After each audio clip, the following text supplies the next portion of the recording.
Bonjour Martine Pérez, médecin rédactrice en chef au Figaro et spécialiste des questions de sciences et de médecine. Bonjour. Bonjour. Notre interview concerne le tabagisme des jeunes, donc j'avais une première question pour vous. Le tabac est la première drogue des jeunes, 26% des jeunes français de 15 ans sont des fumeurs réguliers. La France même se classe au 18e rang sur 27 au sein de l'Union européenne au nombre de ces jeunes fumeurs. Est-ce qu'il existe un profil du jeune fumeur français? Écoutez, le tabagisme, chez les jeunes en tout cas, l'initiation au tabac, je crois, concerne tous les groupes de jeunes. Il n'y a pas de profil particulier.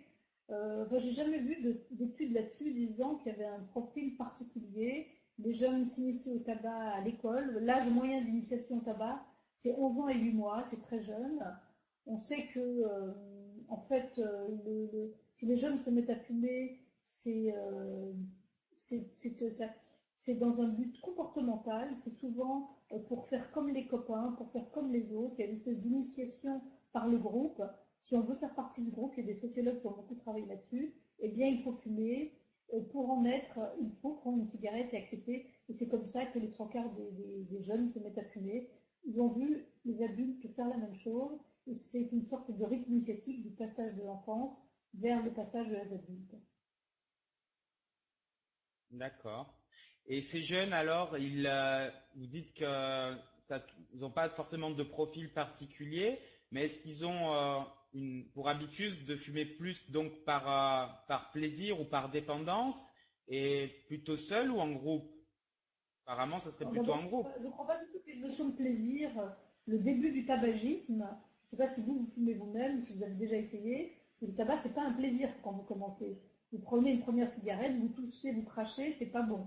Donc, c'est pas comme le goût du sucré, ça ne vient pas spontanément. C'est quelque chose qui est créé de manière complètement artificielle. Après, vous créez une dépendance psychologique, une dépendance chimique. D'ailleurs, la dépendance chimique, elle est moins évidente qu'on a bien voulu le dire jusqu'à présent. Donc les jeunes, au début, n'éprouve pas de plaisir.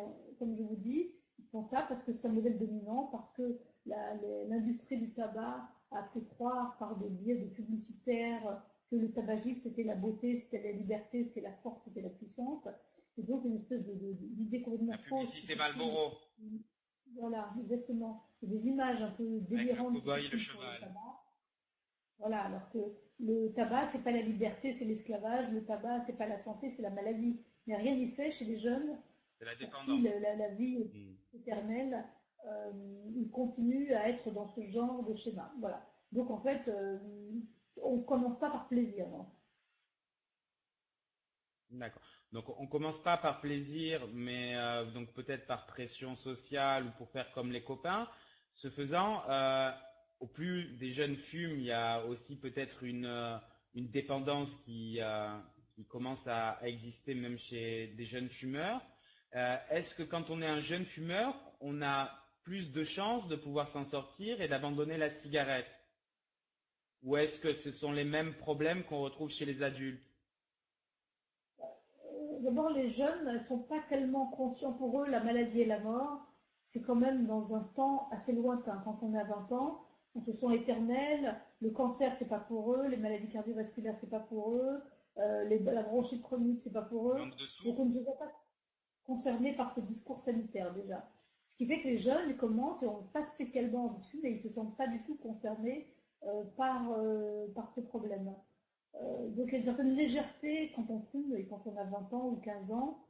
Alors ce qu'on sait, c'est que plus on commence tôt, et plus c'est difficile d'arrêter. On sait en revanche que il y a 20% des personnes qui fument après 18 ans, eh bien ceux-là sont en général peu dépendants. Donc plus on commence tôt, plus on devient dépendant, et plus on commence tard, et moins le risque de dépendance existe. C'est un schéma, il y a des cas particuliers qui ne rentrent pas forcément dans ce cadre. D'accord. Et on sait aussi que les géants de l'industrie du tabac euh, essayent de recruter justement de nouveaux fumeurs à grand appel de pub et de marketing. Existe-t-il un marketing particulier des géants du tabac vis-à-vis des jeunes fumeurs? Alors aujourd'hui, vous savez que la publicité pour le tabac est interdite en France et en Europe d'ailleurs. Et donc les marchands de tabac cherchent des voies détournées. Eux ont toujours nié qu'ils faisaient de la promotion du tabac pour les jeunes. Mais on sait très bien que s'ils veulent recruter des nouveaux fumeurs, eh bien, ils sont obligés de piocher parmi cette population jeune et continuer à véhiculer cette image de liberté du fumeur. Alors, moi, je pense qu'une des voies marketing les plus puissantes pour les jeunes aujourd'hui, c'est l'industrie du cinéma. Alors, ça fait sourire les uns et les autres, mais aujourd'hui, il y a des liens occultes, à mon avis, j'en ai pas la preuve absolue, je n'ai pas vu le contraire, il y a des liens occultes entre l'industrie du tabac et l'industrie du cinéma. La Ligue nationale contre le cancer, l'autre jour, a publié une enquête où elle examinait le nombre de personnes qui fumaient dans les films et a classé les films en fonction du tabagisme des acteurs pendant les films. Et c'était impressionnant. Qu'est-ce que vous faites avec le cinéma Vous montrez à des jeunes que quand on est fatigué, on prend une cigarette, ça repose. Quand on vient d'avoir faire un acte héroïque, on allume une cigarette. Quand on veut séduire une fille, on allume une cigarette. Quand on est amoureux, on allume une cigarette, etc., etc. Il y a une dimension. Le tabac, c'est formidable parce que le tabac se déploie dans l'espace, puisque tous les pays du monde voient les mêmes films aujourd'hui avec la mondialisation, et il se déplace dans le temps, puisque chaque génération voit les mêmes films. Un film que je trouve formidable comme Intouchable, je ne sais pas si vous l'avez vu, eh bien, le héros Omar Sy fume tout le temps. Je trouve ça incroyable. Alors, bien sûr, les producteurs de cinéma disent que c'est interdit et que jamais, que c'est pour le besoin du scénario que les acteurs fument. Et franchement, aujourd'hui, on n'a plus besoin que les acteurs fument. Je trouve que c'est complètement dépassé même.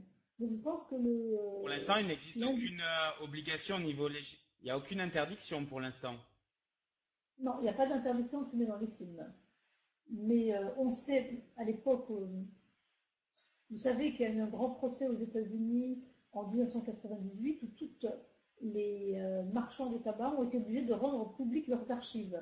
Et bien dans ces archives, on a retrouvé des contrats signés entre des producteurs de cinéma et des marchands de tabac, demandant où le marchand de tabac demandait aux producteurs que tel ou tel acteur fume moyennant finance. Ainsi, Sylvester Stallone, on a retrouvé ce contrat, a accepté dans 5 films de fumer des cigarettes d'une certaine marque, moyennant 500 000 $. C'est facile de gagner 500 000 $ juste pour fumer des cigarettes dans un film.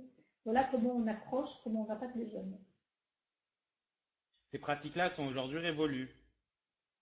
Bah, écoutez, je vous dis non, parce qu'aujourd'hui, on voit encore des acteurs fumer dans les films. Alors, puisque c'est interdit, les contrats ne sont pas écrits, il y a toujours des possibilités l'argent occulte peut circuler. Parce que, voilà. La preuve, c'est qu'encore dans beaucoup de films, les acteurs fument. Et les cigarettes au goût sucré, le marketing des paquets, des marques, ça influe beaucoup sur les jeunes aussi? Bah, écoutez, oui, il y a des jolis packaging pour les filles. Par exemple, on fait des jolis paquets de cigarettes en forme de rouge à lèvres, très design. On donne des goûts sucrés pour appâter les jeunes.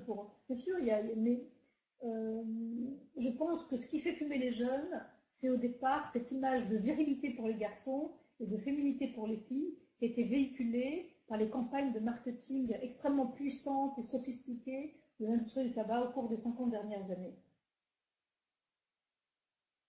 Bien, Martine Pérez, médecin, rédactrice en chef au Figaro Magazine et experte des questions de science et et de santé, je vous remercie. Merci.